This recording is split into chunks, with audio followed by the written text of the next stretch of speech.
اعوذ باللہ من الشیطان الرجیم بسم اللہ الرحمن الرحیم السلام علیکم ورحمۃ اللہ وبرکاتہ۔ جیسا کہ لاسٹ لیکچر میں نے آپ کو بتایا کہ اقبال وطن کا جو تصور دیکھنا چاہ رہے تھے، اس پہ مزید وضاحت ہم اگلے لیکچر میں کریں گے۔ تو آج ہم اقبال کی اس تصور کو مزید واضح کرتے ہیں کہ اقبال وطن کا کیسا تصور پیش کر رہے تھے۔ تو صفحہ نمبر 22 پہ دوسرا پیراگراف جو شعر سے شروع ہوتا ہے، شعر ہے: پاک ہے گرد وطن سے سرے داماں تیرا، تو وہ یوسف ہے کہ ہر مصر ہے کنہا تیرا۔ گرد وطن، وطن کی مٹی،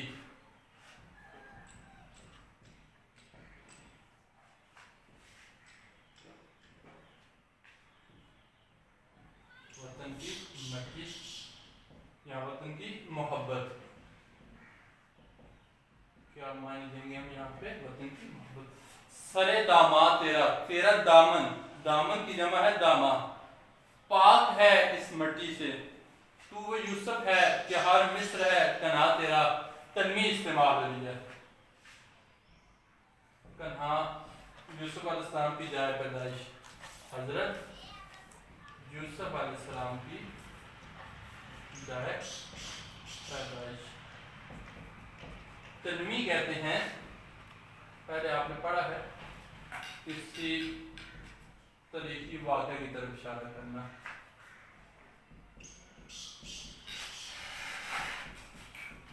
کلام یا شاعری میں کسی آیت قرآنی کا ٹکڑا بیان کرنا، حدیث مبارکہ کا ٹکڑا بیان کرنا یا کسی تاریخی واقعہ کی طرف اشارہ کرنا تنوین کہلاتا ہے، صنعت تنوین کہلاتا ہے۔ تو اس شعر کے اندر تنوین استعمال ہو رہی ہے، تاریخی واقعہ کی طرف اشارہ کیا جا رہا ہے کہ وہ جگہ جہاں پہ یوسف علیہ السلام پیدا ہوئے تھے۔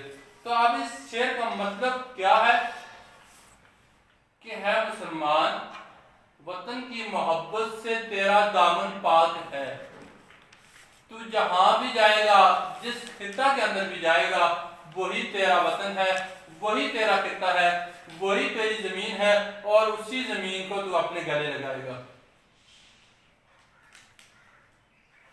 اس شعر سے ہمیں یہ بات واضح طور پہ پتہ چل رہی ہے کہ اقبال وطن کے تصور کے قائل تو تھے، لیکن اس حد تک قائل نہیں تھے کہ صرف وطن حاصل کر لیا، اس کی قید میں بیٹھ کے، اس جغرافیائی خطے میں بیٹھ کے اپنی زندگی بسر کر دی۔ وطن تو اس لیے حاصل کرنے کی وہ کوشش کر رہے تھے کہ جب تک ہمارے پاس رہنے کے لیے چھت نہیں ہوگی، جب ہمارے پاس گھر نہیں ہوگا، تو وہاں بیٹھ کے ہم کوئی منصوبہ نہیں بنا سکتے، وہاں ہم بیٹھ کر اسلام کے فروغ کے لیے اقدامات نہیں کر سکتے۔ جب ہمارے پاس چھت آ گئی، ہمارے پاس جغرافیائی حد آ گئی، تو بین الاقوامی سازشوں سے ہم بچ گئے، دشمن کے غلبات سے ہم بچ گئے، تو ہم بیٹھ کر یہ پلان بنا سکتے ہیں، منصوبہ بندی کر سکتے ہیں کہ ہم نے دین اسلام کو کہاں تک پھیلانا ہے، دین اسلام کے لیے ہم نے کہاں کہاں تبلیغ کرنی ہے، اسلام کے لیے ہم نے کن کن خطوں تک جانا ہے۔ یہ تصور اقبال ہمیں دے رہے ہیں۔ یہ نہیں کہ وہ چاہتا ہی نہیں تھا کہ ملک نہ بنے، ایسا نہیں تھا۔ جیسے میں نے پہلے آپ کو بتایا تھا کہ بہت ساری نظریات اور بہت ساری باتیں ایسی ہوں گی کہ جو دوران لیکچر میں آپ کو ساتھ میں سمجھاؤں گا اور آخر میں جا کر بتاؤں گا۔ تو یہاں پہ آ کے دیکھیں، ابھی ہم نے شعر پڑھا تو بظاہر تو اس شعر کا مفہوم یہ ہو رہا ہے کہ تمہارے لیے تو وطن کی کوئی قید نہیں، جہاں پہ جاؤ تم آزاد ہو۔ لیکن اگر اس کے اوپر غور کریں تو ہمیں یہ بات پتہ چلتی ہے کہ اقبال وطن کا حامی تھا، وطن کا قائل تھا، لیکن وطن حاصل کرنے کے بعد اس وطن کے اندر بیٹھ کے، اس خطے میں بیٹھ کر ہم نے اسلام کو پھیلانا ہے۔ بیٹھ کے وہاں پہ ہاتھ ڈال کے بیٹھ نہیں جانا، بلکہ ہم نے وہاں سے آگے اسلام کو پھیلانا ہے، وہاں بیٹھ کے اسلام کی تبلیغ کرنی ہے، اسلامی قوانین، اسلامی اصولوں کو دنیا کے اوپر نافذ کرنا ہے۔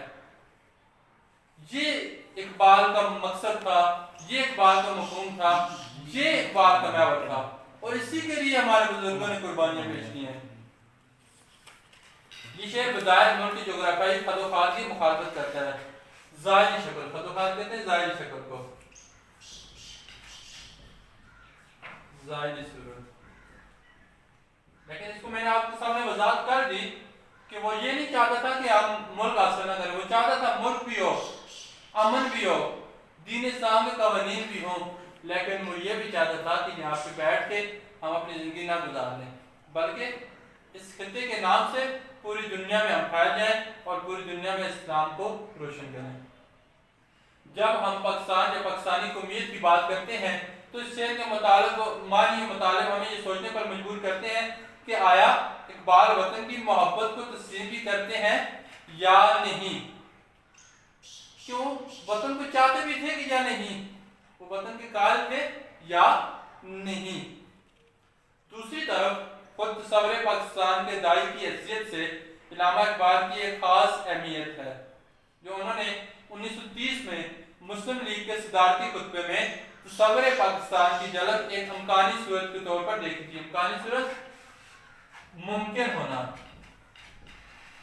یعنی واضح نظر آ رہی تھی، ممکن صورت تھی کہ ہمیں ملک حاصل کرنا ہے اور ملک حاصل ہوتا ہوا ہمیں نظر آ رہا تھا.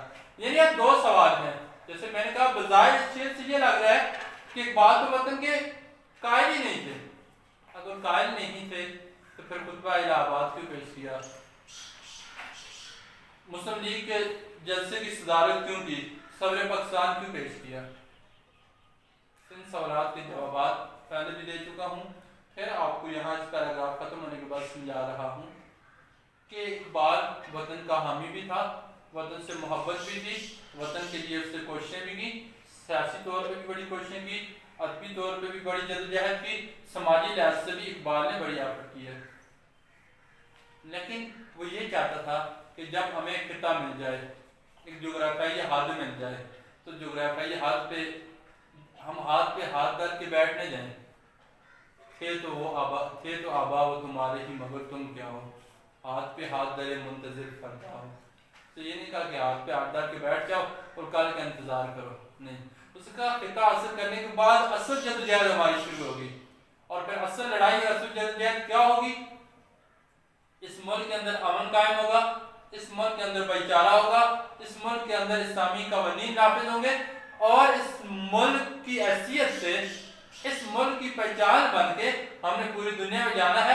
اور ہماری پہچان نہ صرف یہ ملک ہوگا بلکہ ہمارا مذہب ہوگا، دین اسلام ہوگا، اور ہم نے دین اسلام کو پوری دنیا میں عام کرنا ہے، ہم نے دین اسلام کو پوری دنیا میں پھیلانا ہے. یہ نظریہ تھا.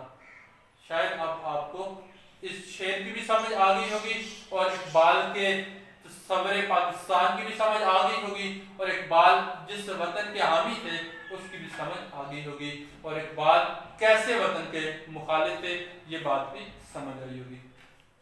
علامہ اقبال کے ہاں وہ تصور وطنیت جس کا آغاز ان کے ہاں جغرافیائی بنیاد سے ہوتا تھا، جس کی پہلی واضح صورت دھرتی پوجا کے طور پر سامنے آئی. دھرتی پوجا، وطن کی محبت.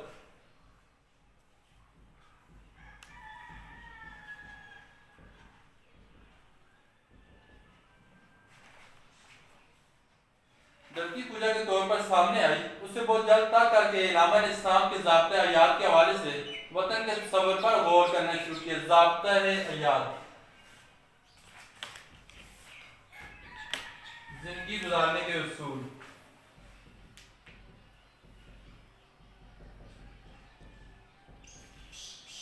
جو طریقے اسلام نے زندگی گزارنے کے ہمیں دیے ہیں. انہوں نے قائد اعظم کے نام اپنے خط میں سیاسی پلیٹ فارم سے پاکستان کا مطالبہ پیش کرنے کی تجویز پیش کی. پاکستان وجود میں آیا تو آبادیوں کی تبدیلی ہوئی. کیسی آبادیوں کی تبدیلی ہوئی؟ کہ جن علاقوں میں مسلمانوں کی اکثریت تھی وہ مسلمانوں کے خطے میں آ گئے، جہاں ہندوؤں کی اکثریت تھی وہ ہندوستان کی طرف چلے گئے. اور پھر یہ بھی اعلان تھا کہ مسلمان اس خطے کی طرف آنا چاہتے ہیں تو وہ اپنی مرضی سے آ سکتے ہیں، اور ہندو وہاں پہ جانا چاہتے ہیں. تو جس طرح کی تقسیم ہے. مقامی اور مہاجر کے امتیازات ابھرے. امتیاز کہتے ہیں فرق کو، مہاجر کہتے ہیں ایک جگہ سے دوسری جگہ ہجرت کرنے والا.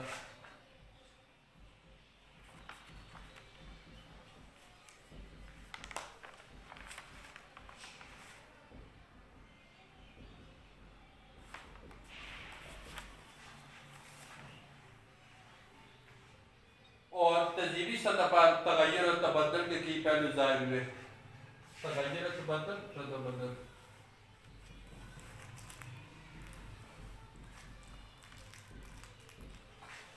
یعنی جس طرح آبادیوں میں تبدیلیاں ہوئی، مذاہب خاندان تبدیل ہوئے، اسی طرح ہماری تہذیب میں، ہمارے رسم و رواج میں بھی تبدیلیاں پیدا ہوئیں، کیونکہ مسلمانوں کے اپنے رسم و رواج ہیں.